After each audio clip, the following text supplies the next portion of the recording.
નમસ્કાર, to the point કાર્યક્રમમાં હું ધ્વનિ આપનું સ્વાગત કરું છું. દર્શક મિત્રો, આપણે જોઈ રહ્યા છીએ કે અત્યારે હાલ શ્રીલંકામાં વિરોધ પ્રદર્શન જોવા મળી રહ્યા છે.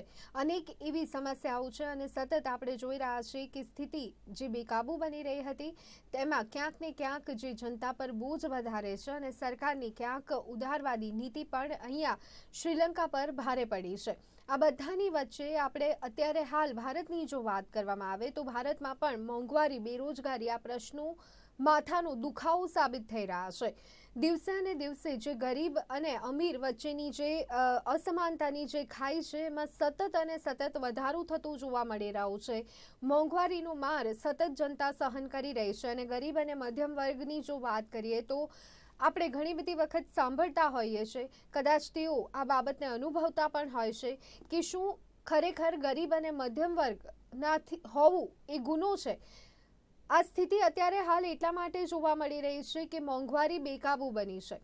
જે જીવન જરૂરી ચીજ વસ્તુઓ છે, મોજ શોખની ચીજ વસ્તુઓની વાત આપણે ન કરીએ, પરંતુ જે જીવન જરૂરી ચીજ વસ્તુઓ છે તેના ભાવમાં પણ દિવસે અને દિવસે આપણને વધારો થતો જોવા મળે છે.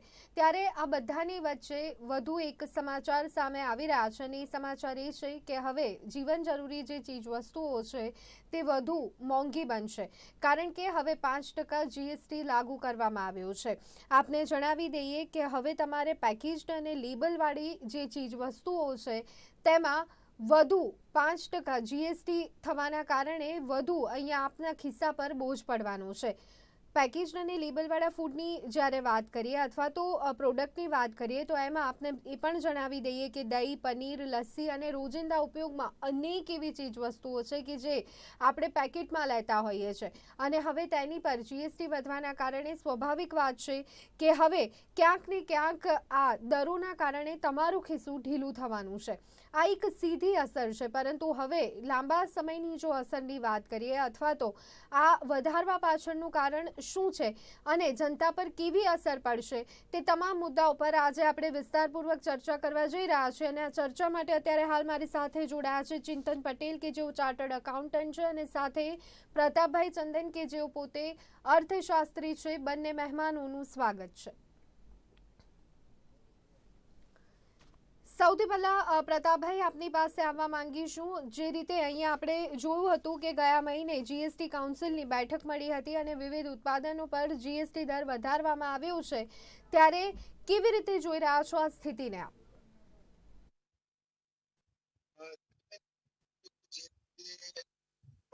ખાસ કરીને આજે આવશ્યક ચીજ વસ્તુમાં 5% જે એક્ઝેમ્પશન છે, એક્ઝેમ્પશન એને 5% દાયરામાં લાવવામાં આવે છે. એ બહુ જ બિનજરૂરી પણ છે અને આમ જુઓ તો અન્યાયી પણ છે. સામાન્ય માણસ જે વસ્તુ છે એને તમે આ મોંઘવારીનો પ્રત્યે એને ટેક્સેબલ બનાવો તો કોઈ રીતે લોજિક ગળે ઉતરે એવું નથી. સાવજ અને અન્યાયી કહી શકાય, બિનજરૂરી કહી શકાય એવું સરકારે કર્યું છે. જીએસટી ની આવક દર મહિને વધતી જ રહી છે. જે કેટલાક કરતા આપણે ગયા વર્ષે આપણે 1,30,000 અત્યારે છે. પ્રતાપભાઈ, માફ કરશો, આપને અહીંયા અટકાવવા માંગીશ, પરંતુ આપનો અવાજ અમારા સુધી સ્પષ્ટપણે નથી પહોંચી રહ્યો, તો એક વખત ઓડિયો કનેક્શન આપ ફરી વખત ચેક કરશો. ત્યાં સુધી ચિંતનભાઈ આપની પાસે આવવા માંગીશ. કઈ રીતે એક સીએ તરીકે આને આપ જોઈ રહ્યા છો? જે રીતે પ્રતાપભાઈએ જણાવ્યું તો એમને જે આપણે શરૂઆતમાં સાંભળ્યા કે કદાચ આ પગલું યોગ્ય ન કહી શકાય, આપનું શું માનવું છે? પહેલા આપણે એક સમજીએ કે જો ચેન્જ શું થયો છે. તો જે ઘઉં, ચોખા, મગ, પછી જે મેદો, એ બધી જે પ્રોડક્ટ છે એના પર પહેલા જીએસટીમાં એવું રિકમેન્ડ હતી કે જો બ્રાન્ડેડ પ્રોડક્ટ હોય ને એના પર જીએસટી લાગુ પડે. અનબ્રાન્ડેડ હોય એના પર જીએસટી ના લાગે. બ્રાન્ડેડ એટલે બહુ જ મોટી પ્રોડક્ટ હોય, જે બહુ મોટી કંપની હોય, જે બ્રાન્ડથી ચલાવતી હોય, એવા લોકો જ એમાં ઇન્વોલ્વ હતા. એટલે મોટાભાગના બધા જ લોકો છે ને આ એક અનઓર્ગેનાઇઝ સેક્ટર હતું.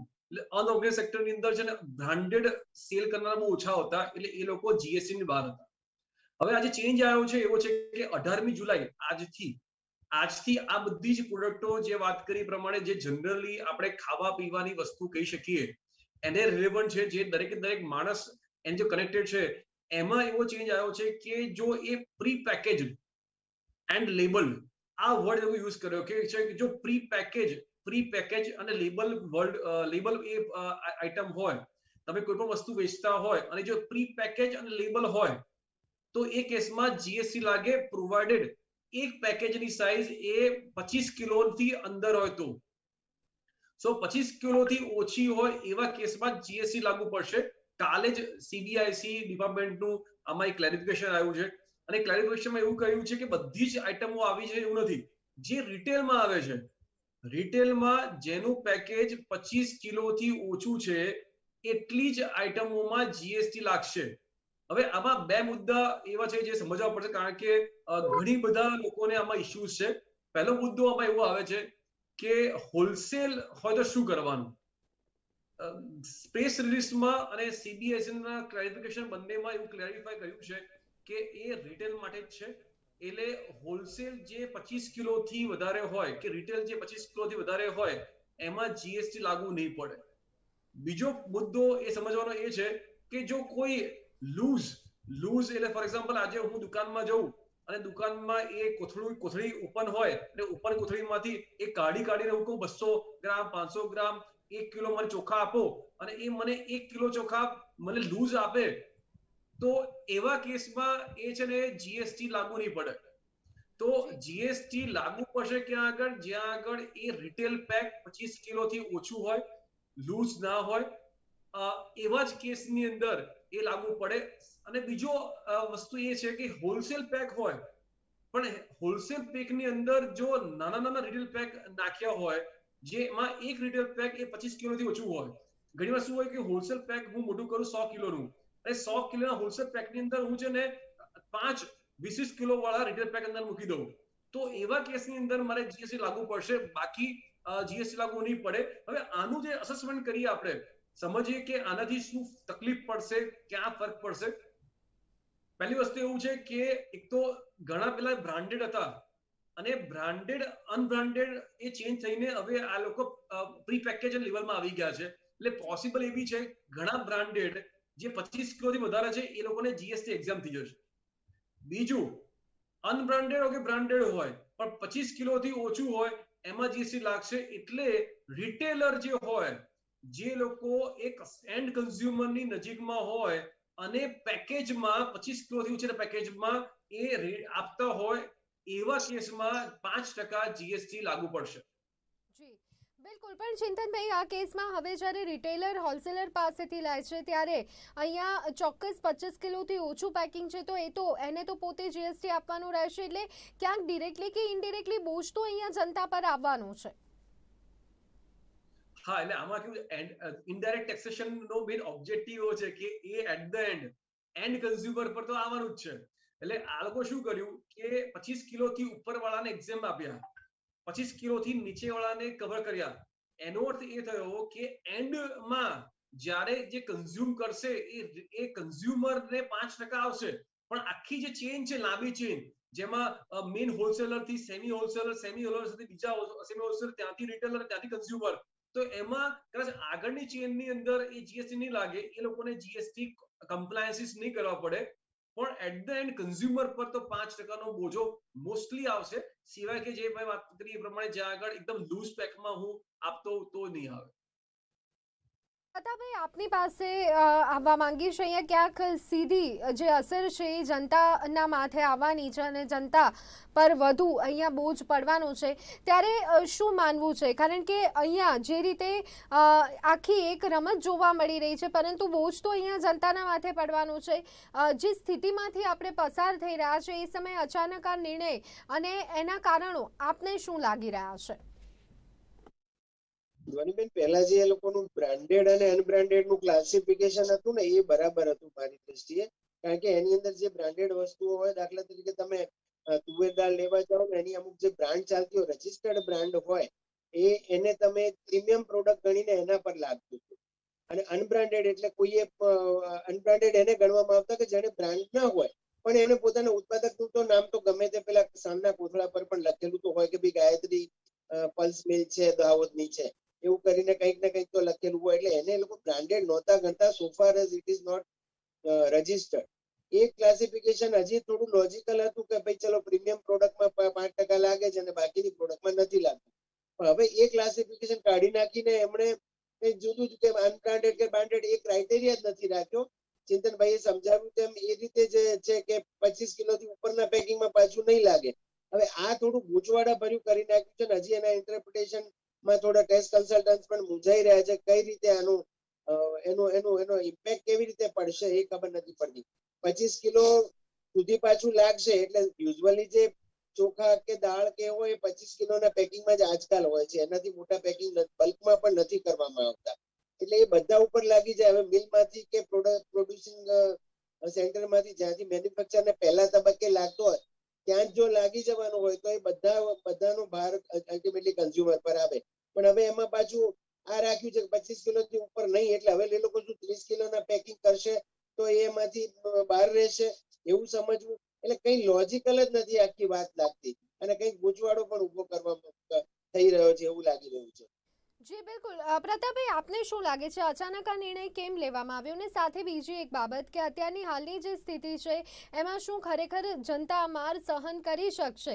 કારણ કે પહેલાં કોરોના જોયું, પછી આપણે જોયું કે કોરોના પછી પણ હજી એ અસરમાંથી આપણે સંપૂર્ણપણે બહાર નથી નીકળી શક્યા. બેરોજગારીનો પ્રશ્ન તો યથાવત જોવા મળી રહ્યો છે. ત્યારે શું લાગે છે કે જનતા આ બોજ સહન કરવા માટે સક્ષમ છે? અને એવી કઈ જરૂરિયાત ઊભી થઈ કે હવે મધ્યમ અને ગરીબ વર્ગને પણ છોડવામાં નથી આવી રહ્યા? બિલકુલ સાચી છે. અત્યારે કોઈ જરૂરત નહોતી. આટલી બધી જે આવશ્યક ચીજ વસ્તુ છે તેલ પર તો 5% છે અને દેશી ઘી વગેરે ઉપર પણ છે, વનસ્પતિ પર પણ છે, એનો કોઈ વિરોધ નહોતો.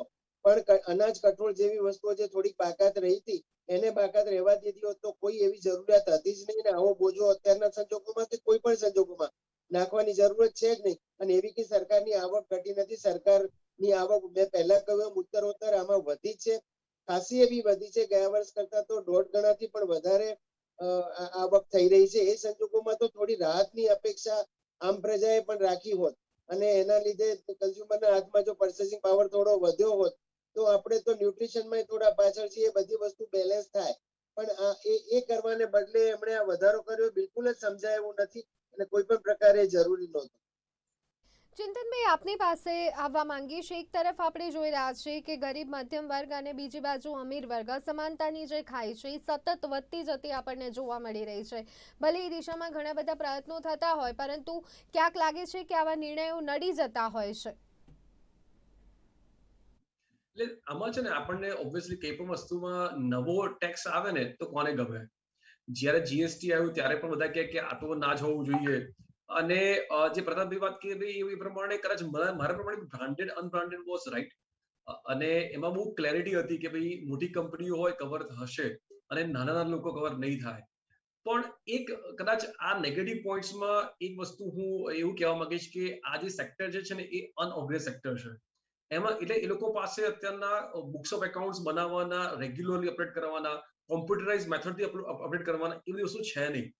પણ આ એક જે ચેન્જ કર્યો લોકોએ 2 દિવસ 4 દિવસ પહેલા જે પ્રેસ રિલીઝ આવી, નોટિફિકેશન આવ્યું અને 18મી જુલાઈથી એ લોકો કરવાનું આવ્યું, એમાં એ લોકોને એટલું જ ખબર પડી કે જો આ 25 કિલો એક્ઝિબિશન ના આપ્યું હોત તો 70% લોકોમાં કવર થયા હોત. તો એ કેસમાં એ લોકો તૈયાર બી નહોતા કે એ લોકો આ રીતના જીએસટી સિસ્ટમને એ લોકો અબ્રેસ કરી શકે, એને કમ્પ્લાય કરી શકે એવી એમની કેપેસિટી બી નહોતી. તો એક વસ્તુ છે કે આ વસ્તુ ના હોવું જોઈએ. ભલે એ કોઈ પણ સેક્ટર અનઓબ્વિયસ થયું હોય પણ એમની એકાઉન્ટિંગ, બુકકીપિંગ સિસ્ટમ અને રિપોર્ટિંગ સિસ્ટમ એટલી સ્ટ્રોંગ હોવી જોઈએ કે જેથી એ લોકો પર એક નાનો કંટ્રોલ હોવો બહુ ઇમ્પોર્ટન્ટ છે. અને જેના કારણે આખી ઇકોનોમી આજે કેવું છે, ગવર્મેન્ટ એવું ટ્રાય કરી રહી છે કે આખી ઇકોનોમીમાં એ કમ્પ્લીટલી બુક્સ ઓફ એકાઉન્ટ્સમાં હોય, દરેકે દરેક વસ્તુ રેકોર્ડેડ હોય, અનરેકોર્ડેડ વસ્તુ ઓછી થાય એવું ટ્રાય કરવું હતું. અને આ જે સેક્ટર જે છે એ સેક્ટર એ ઘણા વર્ષોથી એમાં કોઈ પ્રકારનું પ્રોવિઝન્સ કંટ્રોલ હોતું નથી. કારણ કે હંમેશા જીવન જરૂરિયાતની વસ્તુ આવે ને એટલે આપણે કહીએ જીવન જરૂરિયાતની વસ્તુઓ એટલે આમાં માફી હોવી જોઈએ. પણ કદાચ ગવર્મેન્ટનો ઓબ્જેક્ટિવ આમાં સ્ટાર્ટ કરવા માટે એવું હોઈ શકે છે કે આપણે આ સેક્ટરને પણ થોડું એમાં રિપોર્ટિંગ કમ્પ્લાયન્સીસમાં લાવીએ અને અલ્ટિમેટલી 5% એ કદાચ એ બહુ મોટી વસ્તુ નથી એવું માને છે, પણ મને લાગે છે કે કદાચ આને થોડું મોડું કર્યું ચાલે. Branded unbranded better. અત્યારના આ સંજોગોમાં આ ટાઈમમાં આ પગલું લાવવું એ યોગ્ય હતું એ નહીં મને લાગે છે. પણ આ બધા સેક્ટર્સને એક વસ્તુ કહેવા માંગુ છું કે આ એક તમને ઓપોર્ચ્યુનિટી પણ છે કે તમે અત્યારથી એ સુધરીને ટ્રાય કરો. આજે નહીં પણ કાલે 100% દરેક ઉપર આ 5% જીએસટી આવી જશે, તો એ પ્રમાણેની સિસ્ટમ અને રિપોર્ટિંગ એમની એટલી સ્ટ્રોંગ હોવી જોઈએ. એક તરફ આપણે સ્વાસ્થ્ય ક્ષેત્રે બજેટ વધારે ફાળવવાની વાત કરીએ છીએ, સ્વાસ્થ્ય ક્ષેત્રને મજબૂત કરવાની વાત કરીએ છીએ, પરંતુ આની સાથે સાથે જે એક બાબત સામે આવી રહી છે કે હોસ્પિટલના ₹5,000થી વધુ ભાડે આપેલા રૂમ પર પણ 5% જીએસટી લાગશે, એટલે આ ક્યાંક બેવડી નીતિ આપણે ગણી શકીએ છીએ. હા, એટલે આમાં કેવું અગેન મને એવું લાગે છે કે તમે જોશો ને તો ધીરે ધીરે કશું બાકી રહેશે એવું લાગતું નથી. At the end every time GST council મિટિંગમાં સર્ટેન ટાઈમ એ લોકો નક્કી કરે કે કઈ વસ્તુઓ બહાર છે અને આ વસ્તુ બહાર હોવી જોઈએ કે ના હોવી જોઈએ. તો દરેક વસ્તુઓ જે એક્ઝેમ્પશન લિસ્ટમાં છે એ એક્ઝેમ્પશન લિસ્ટ વાળી વસ્તુને એ લોકો વિચાર વિમર્શ કરીને એમાં નક્કી કરે છે. હવે 5,000થી વધારેના રૂમ કદાચ એવું માનવા આવે કે પોસિબલી 5,000થી વધારે રૂમ પર ડે નું હોય તો એ થોડા સારા લોકો અને અપર વર્ગના લોકો માટે કદાચ યુઝ થઈ શકે છે. એટલે એના માટે જીએસટી નો બોજો નાખવો તો નાખી શકાય. પણ એ સિવાય જે અમુક વસ્તુઓ આપણે વાત કરી પહેલા જ કે જીઓજનિત વસ્તુઓ એના પર જીએસટી નો બોજો ના હોય તો ચાલે. પણ આ બધું એક ઇન્ડિકેશન એ છે કે બધું જ જીએસટી માં આવવાનું છે. એટલે કેવું કહેવાય છે કે ભાઈ આજે લાઈફમાં જીવનમાં છે ને સર્ટેન કશું નથી, ખાલી ડેથ અને ટેક્સીસ. મરણ અને ટેક્સ એ બંને સર્ટેન છે. That is what is today આપણે કહી શકીએ. પ્રતાપભાઈ, વર્તમાન સ્થિતિની જો વાત કરીએ, નાના વેપારીઓની જો વાત કરીએ, અને હવે જે રીતે ચિંતનભાઈએ કહ્યું કે 5% કમ્પલસરી આપણે માની લેવું જોઈએ, આવનારા દિવસોમાં હજી પણ એ જ દિશામાં પ્રયત્ન થશે, ત્યારે એ સ્થિતિને ધ્યાને રાખી અને આપનું શું માનવું છે? ખરેખર શું એ સ્થિતિમાં અત્યારે હાલ વેપારીઓની દ્રષ્ટિએ પણ જો વાત કરીએ તો એ સ્થિતિ આપણને જોવા મળી રહી છે? વેપારીઓ જે મધ્યમ કક્ષાના નાના કક્ષાના જ કહેવાય, ભલે હોલસેલર હોય પણ દે આર આમ જુઓ તો બહુ જ કોઈ મોટી કક્ષાના એ લોકો વેપારી નથી કે મેન્યુફેક્ચરર નથી. દુકાનમાં એક બે માણસ રાખીને કામ કરતા હોય અને માંડ પોતાનું અસ્તિત્વ ટકાવી રાખી શકે આવી ટ્રેડિશનલ ધંધાઓમાં તો એવું છે. હવે એ લોકો ઉપર આ નવો બોજો નાખ્યો છે તો કેટલાકને તો મને એમ છે કે રજીસ્ટ્રેશન પણ નહીં હોય. દાખલા તરીકે જે ઘઉં અનાજ વગેરે વેચતા હશે અને એમાં કઈ બ્રાન્ડેડ બીજું પહેલા આવતું નહોતું, કઈ ચોખામાં તો હજી બાસમતી વગેરેમાં બ્રાન્ડેડ રજીસ્ટર્ડ બ્રાન્ડો આવતી હતી. એટલે એ બધા એક્ઝેમ્પ હતા. એ આખા સીધે આમાં નવેસરથી આવી જાય તો એ લોકોને તો કઈ ટાઈમ પણ નથી મળ્યો કે રજીસ્ટ્રેશન વગેરે કરાવી શકે એના માટે. અને ચિંતનભાઈ કહ્યું એમ સરકાર દરેક વસ્તુમાં આવશે એમ સમજીને ચાલીએ, પણ જો ખરેખર એની આલોચના કરીએ, એનું તટસ્થ રીતે આપણે એનું એનાલિસિસ કરીએ તો કઈ જરૂરી નહોતું કે એક વસ્તુમાં તમારે શ્વાસ લેવામાં પણ ટેક્સ ચૂકવવો પડે એવી વાત થઈ ગઈ. અનાજ કઠોળ ને દૂધ કે પનીર જેવી વસ્તુને માખણ ને એવી કોઈ સામાન્ય વસ્તુઓને તો બાકાત રાખી શકે. મેં જે પહેલા કહ્યું એમ તેલ પર છે પહેલેથી હતો, સેલ ટેક્સ પણ હતો, એટલે કે એનો કોઈ વિરોધ નથી. કે વનસ્પતિ ઘી હોય કે દેશી ઘી હોય એ બધા પર હતો જ, એટલે એના પર કોઈ વાંધો નહોતો. પણ અનાજ કઠોળને બાકી રાખી શક્યા હોત, આવી નાની નાની વસ્તુને બાકી રાખી શક્યા હોત. એમણે જે પેલા ₹1,000 પણ ₹1,000 ગેસ્ટ હાઉસ ચાર્જીસમાં પણ એમણે નાખી દીધો છે. એટલે એ તો સામાન્ય સેલ્સમેનો વગેરેનો ખર્ચો હોય, એટલે અલ્ટિમેટલી વેપારીઓનો ખર્ચો વધવાનો છે. અને મેડિકલ ને સવાલ છે ત્યાં સુધી કોઈ આપણને લાગે કે ₹5,000 પર ડે થી વધારે એટલે કઈ પૈસાદાર નથી હોતો. માણસ હોસ્પિટલમાં ક્યારે જાય કે જયારે મજબૂરીમાં જ જતો હોય છે. અને હવે કોઈ હોસ્પિટલ 5,000 થી નીચો ચાર્જ તો રાખતી નથી રૂમનો, તો તમે શું કરી શકો? એને પણ આ વધારાનો ચાર્જ ભોગવવો પડવાનો છે. એટલે મેડિકલ જેવી વસ્તુઓમાં પણ એટલીસ્ટ આજે પહેલા 10,000 નું કે જે કઈ લિમિટ હતી એને કન્ટિન્યુ કર્યું હોત તો કઈ સરકારને તકલીફ નહોતી. બાકી તો પછી જો સરકારની અર્થ લાલસાને તો કોઈ અંત જ નથી. તો પછી એ લોજિક સ્વીકારીએ તો પછી તો એનો કોઈ અંત જ ના આવે. અને આમે તમે જે 5% થી જે સર્વિસ ચાર્જ ચાલુ થયો હતો અને જયારે જીએસટી આવ્યો ત્યારે 14% મેક્સિમમ સર્વિસ ચાર્જ હતો, તો ઓલરેડી 18% સર્વિસ ચાર્જ તો ત્યારે પણ થઈ ગયો.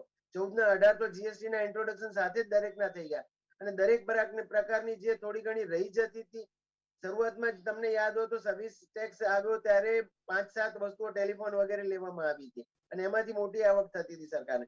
પછી ધીમે ધીમે તો અત્યારે તમે કોઈ વસ્તુનું રિપેરિંગ કરાવવા જાઓ, રેડિયો રિપેર કરાવવા જાઓ તોય લાગે ને ડેકોરેટરની સર્વિસ પર પણ લાગે, કોઈ પણ પ્રકારની નાનામાં નાની સર્વિસ પર લાગે. તમારો ટેલરે જો એવડો મોટો અને રજીસ્ટર્ડ હોય તો એની સર્વિસ પર પણ લાગે, એના જેવી વાત થઈ ગઈ છે. એટલે ઘણું બધી વસ્તુને આવરી લેવામાં આવી છે. માની લઈએ કે ચલો સર્વિસ સેક્ટર ને ઉપર કશું નહોતું એટલે એ જરૂરી હતું, પણ તો એનો રેટ પણ 14 નો 18 તો થયો છે. પછી ક્યાંક તો સરકારે પોતાની બર્થ લાલસાને ક્યાંક તો વિરામ તો આપવો પડે ને, ક્યાંક એની લિમિટ આવે દરેક વસ્તુની. એ દ્રષ્ટિએ જોવા જઈએ તો પણ અત્યારનું પગલું વધારે પડતું લાગે. આવવા માંગીશ, પેટ્રોલ ડીઝલને શા માટે સમાવવામાં નથી આવતા એવો એક પ્રશ્ન સતત જોવા મળી રહ્યો છે. અમે અમારા એક કાર્યક્રમ કે જેમાં સીધા અમે લોકો સાથે જોડાતા હોઈએ છીએ ને એમાં પણ આ જ વિષય પર લોકોના મત જાણવાનો પ્રયત્ન કર્યો, ત્યારે સીધો સવાલ લોકો પણ એ જ કરી રહ્યા છે કે શા માટે પેટ્રોલ ડીઝલને આમાં સમાવવામાં નથી આવતા અને જનતા પર બોજ નાખવામાં આવી રહ્યો છે. ખરેખર આવક વધારવાની વાત છે ત્યારે જનતાને ફાયદો થાય એ નીતિ નથી જોવા મળી રહી. પેટ્રોલ ડીઝલ એ તમે કહ્યું એ પ્રમાણે દર વખતે એના પર ક્વેશ્ચન આવે છે અને દર વખતે એ પેટ્રોલ ડીઝલ માં શું કરવું ના કરવું એના ઇશ્યુઝ આવે છે. અને ઘણા વખતથી વર્ષોથી પેટ્રોલ ડીઝલને જીએસટીમાં બાકાત રાખવામાં આવ્યો છે અને ડિસ્કશન પહેલા પણ થયું હતું કે કદાચ પેટ્રોલ ડીઝલને જીએસટીમાં લાવશે. પેટ્રોલ ડીઝલ જીએસટીમાં આવે કે ના આવે, પેટ્રોલ ડીઝલ બંને પર ચાર્જ તો છે જ. અત્યારે એના પર વેટ જે છે ને એ લાગે છે, સરચાર્જ વેટ એના પર લાગે જ છે. એટલે તમે જીએસટી માં લાવો કે ના લાવો ફરક કેટલો પડે છે કે જો તમે જીએસટી માં પેટ્રોલ ડીઝલ લાવો ને તો મને ઇનપુટ ટેક્સ ક્રેડિટ એ મારા બિઝનેસ માટે બાદ મળે. જ્યારે અત્યારે કેવું છે કે પેટ્રોલ ડીઝલ પર હું સરચાર્જ ટેક્સેશન જે વેટ હું જે પે કરું છું એ મને છે ને એ બાદ નથી મળતું, પણ જો હું પેટ્રોલ ડીઝલ ને અંદર લાવું તો બાદ મળી શકે છે. બીજો એક પોસિબિલિટી એ પણ છે કે જે રેવન્યુ શેરિંગ રેશિયો જે હોય છે એ પેટ્રોલ ડીઝલ પર રેવન્યુ શેરિંગ રેશિયો સ્ટેટ અને સેન્ટ્રલ નો અને જીએસટીમાં એ બંનેમાં ડિફરન્સ છે. જ્યારે એના કારણે પણ પોસિબલી કદાચ આને એ નહીં લાવવામાં આવ્યો હોય.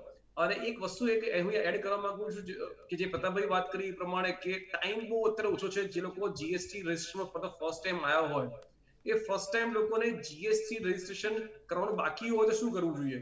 તો જીએસટી માં પ્રોવિઝન એવી છે કે તમે જીએસટી રજિસ્ટ્રેશન અપ્લાય કર્યું છે અને નંબર આવતા વાર લાગી છે તો એટલા ટાઈમની અંદર તમે એક ઇનવોઇસ ઇસ્યુ કરી શકો છો અને ઇનવોઇસમાં લખી દેવાનું કે મારે પ્રોવિઝનલ મેં જીએસટી રજિસ્ટ્રેશન માટે અપ્લાય કર્યું છે, એક ડિક્લેરેશન મૂકી દેવાનું અને જ્યારે તમારી પાસે જીએસટી નંબર આવે ત્યારે તમારે એ ઇનવોઇસને રિવાઇઝ કરીને તમે ટેક્સ ઇનવોઇસ ઇસ્યુ કરી શકો છો.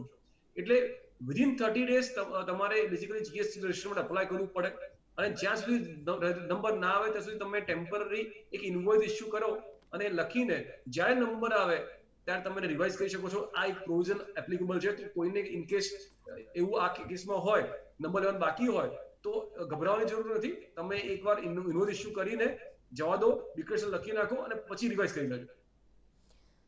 જી બિલકુલ, એટલે અત્યારે હાલ તો આપણે જોઈ રહ્યા છીએ કે જનતા પર સીધું જ અહીંયા બોજ જોવા મળી રહ્યો છે. 5% જીએસટી અહીંયા જે વધારવામાં આવ્યું છે અને સાથે અહીંયા જે જીવન જરૂરી ચીજ વસ્તુઓ છે તેના પર અહીંયા વધારો કરવામાં આવ્યો છે. પ્રતાપભાઈ, એક તરફ આપણે જોયું કે અહીંયા રાહત પેકેજની જાહેરાતો કરવામાં આવી અને બીજી બાજુ આપણે જોયું કે તેની અસરોની જો વાત કરવામાં આવે તો હજી પણ ઘણા બધા ઉદ્યોગો એવા છે કે સર્વાઈવ કરવામાં પણ તેઓને મુશ્કેલીનો સામનો કરવો પડી રહ્યો છે. ત્યારે સરકારની નીતિઓ સ્પષ્ટ હોય, સુગમ હોય એ કેટલું જરૂરી છે? સરકારની નીતિઓમાં સંકલન હોવું બિલકુલ જરૂરી છે. તમારું ઓબ્ઝર્વેશન સાચું છે, પણ આની અંદર એ નથી દેખાતું. એક તરફ તમે કહ્યું એમ આપણે રાહતની આમ પ્રજાને રાહત માટે કરીને એમણે પેટ્રોલ ડીઝલમાં કંઈક થોડોક જે બહુ જ વધારો એમણે એક્સાઇઝમાં કરી નાખ્યો હતો. જે સસ્તું ક્રૂડ એમને મળતું હતું ત્યારે અહીંયા ભાવ ઘટવા નહોતા દીધા અને એક્સાઇઝ ડ્યુટી એમની વધારી અને લેવલ મેન્ટેન રાખ્યું હતું ઊંચા ભાવનું.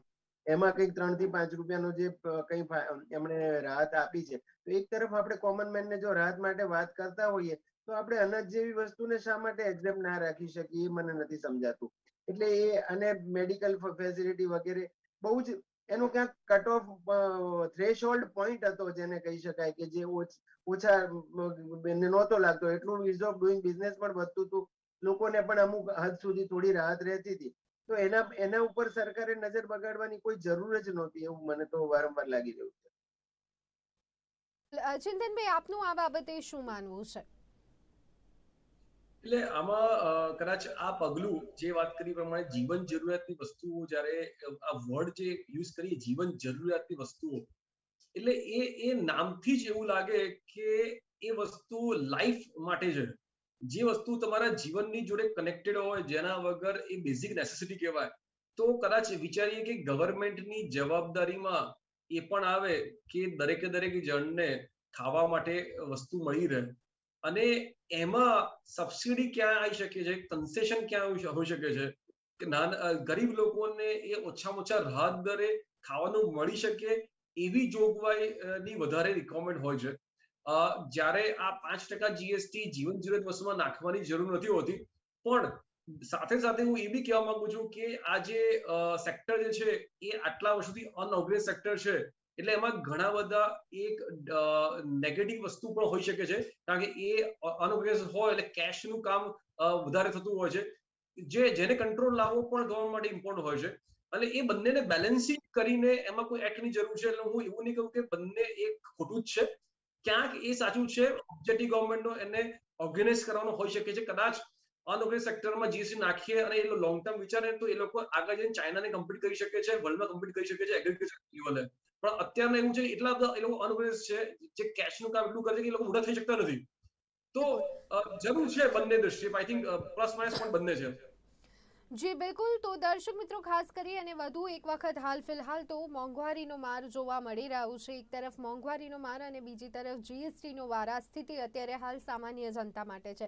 સમજવાની અહીંયા આપણે કોશિશ કરી. બંને મહેમાનો અમારી સાથે જોડાયા હતા, તેમનો ખૂબ ખૂબ આભાર. તો દર્શક મિત્રો, ટુ ધ પોઈન્ટ કાર્યક્રમમાં અત્યારે બસ આટલું. રજા આપશું. નમસ્કાર.